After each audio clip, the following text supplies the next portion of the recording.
Rather than Ruud van Nistelrooy's reign as Manchester United's interim manager has ended, and it's ended with 3 victories and 1 draw, with a 3-0 win over Leicester City at Old Trafford. Relatively successful interim campaign there from Ruud ahead of Amorim coming in. We have obviously got an international break now. It'd be interesting to see how all of this starts to shake out from then. I still think there's going to be all sorts of issues that Amorim's not going to be able to fix, and I think some of them will have to be addressed and looked at for sure come the January transfer window. But let's look at today's game and the talking points for today's game and how it played out and all the rest of that sort of stuff. So I think the first thing that comes to mind is obviously we've scored a few goals, but I thought what was nice about the performance from a United point of view was the defensive structure. De Ligt and Martinez is a nice partnership at the back. I like it. I think it offers us a lot. I really like Mazraoui. I think he offers us a hell of a lot. I think he's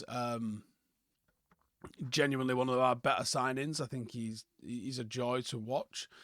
And I also like Casemiro and Ugarte as well. And even though I don't necessarily think these are the games where you will see them shine, like last few weeks we've had quite an easy run for Ruud's little sort of interim period where you would expect United to be picking up like the lion's share of the results that we have done, really.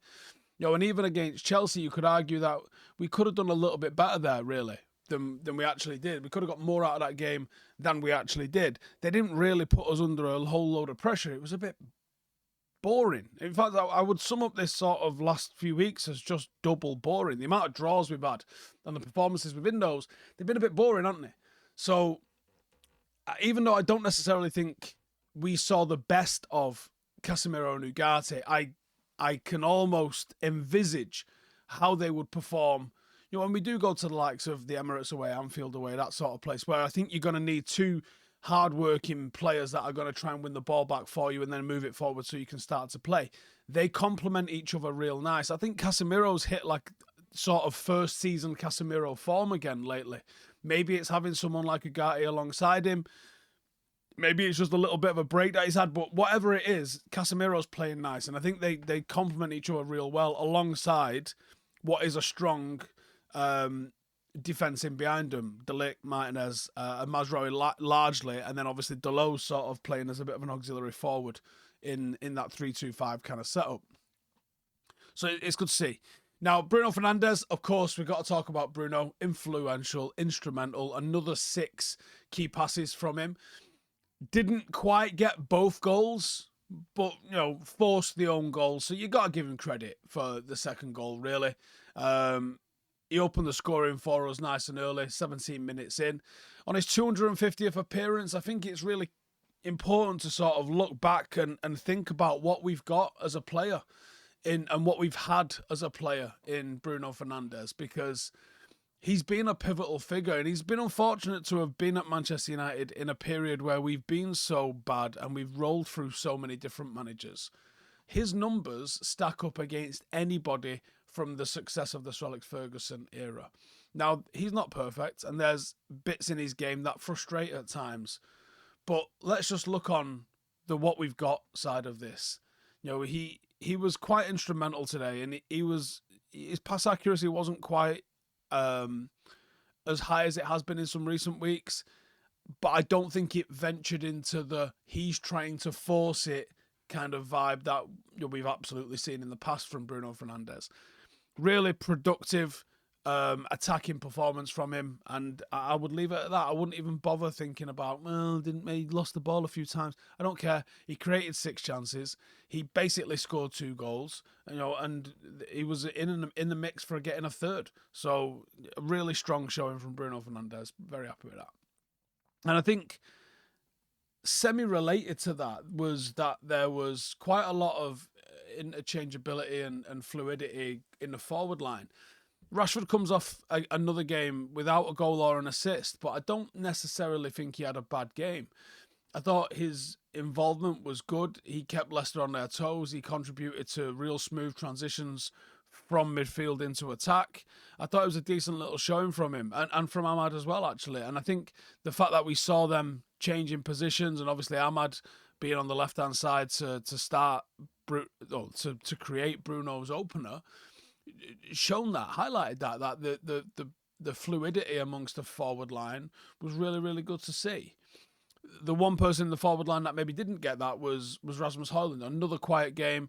Again, quite safe with his passes. I think he was 11 out of 11, but hasn't really tested the keeper at all. Again, hasn't really been on the ball enough. Again, isn't really getting the runs into the box. Again, and it's got to be a worry for the new manager coming in. How am I going to? I need a striker that's going to score 25 goals a season. Can he do that? And that's the question. Obviously, he was eventually subbed off for Xerxes. Xerxes getting involved a lot deeper as he tends to do. So what are United going to do when it's not working for Højlund and when Xerxes wants to basically be a number 10? You've got to figure that out somehow.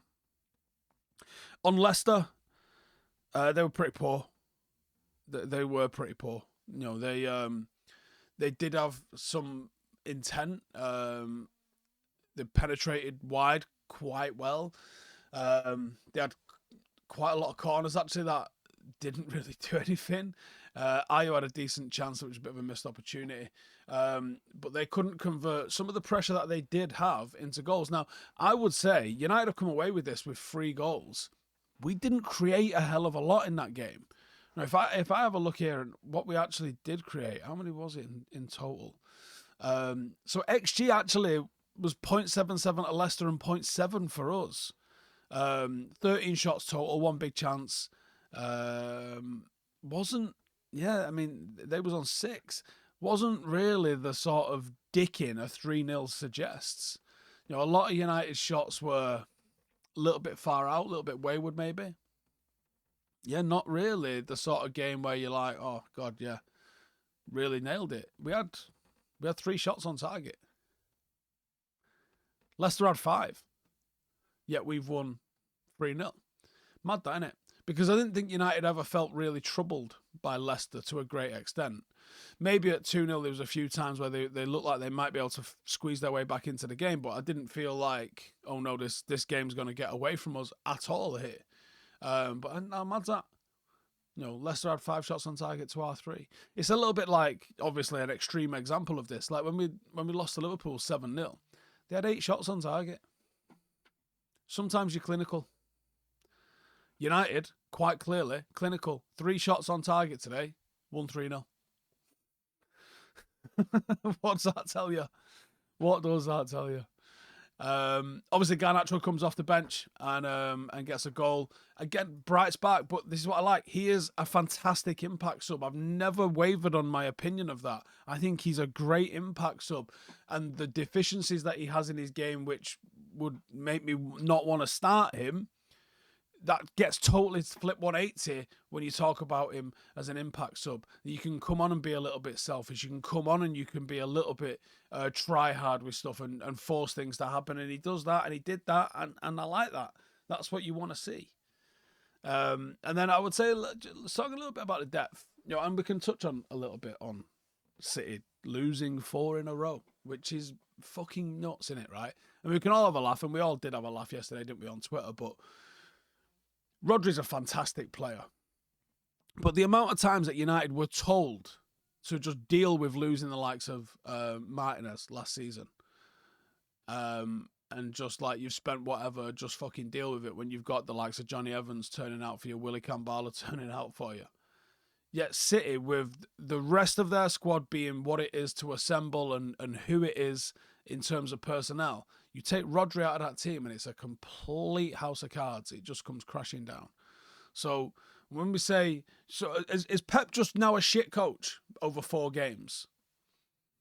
No, he's not, right?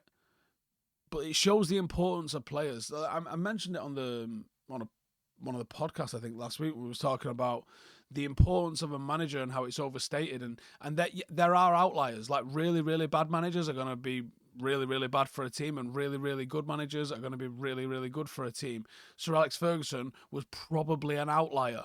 that could get more out of a team than the likes of David Moyes and potentially even the likes of Louis van Gaal could, because he was an outlier. For me, he's the greatest ever. Some people might say some other people, but he's in the conversation, right? Outliers exist. The vast majority of managers don't have the massive sway of input onto a team or ability to make a team multiples better or multiples worse.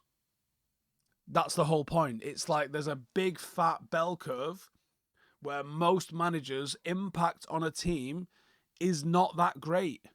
Like, people just fundamentally misunderstand like the maths behind it. You know, in my opinion, one player is an important part of that team, and for most managers, their importance is about the same as an important member of that team. Recruitment is the most important thing when it comes to assembling a football team. Yes, you can get an extra 5% out of your coaching. Yes, you can maybe get an extra 5, 10, maybe on occasion a 15% swing on tactics. But for the most part, most managers, and this is the thing, not all. Most is not all. Most managers' impact on players. Most managers are competent. If you sit down with even the worst manager you can think of, Frank Lampard, right? You sit down with Frank Lampard, his knowledge of the game will embarrass you. Certainly embarrass me. But he clearly doesn't have what it takes to be a manager for whatever reason that is, because there's a million different aspects of that. Now manager fucking basically, it's an amateur team, right? My knowledge of the game is higher than it was when I wasn't coaching. But I'm nowhere near the upper echelons of the UEFA A, the UEFA Pro licensed coaches. And I'm probably nowhere near, someone who coaches Northern Prem. And they're probably nowhere near someone who coaches League Two. And they're probably nowhere near someone who's the worst Premier League manager ever. And they're nowhere near your average Premier League manager. There's levels to this game. The same way there is with players.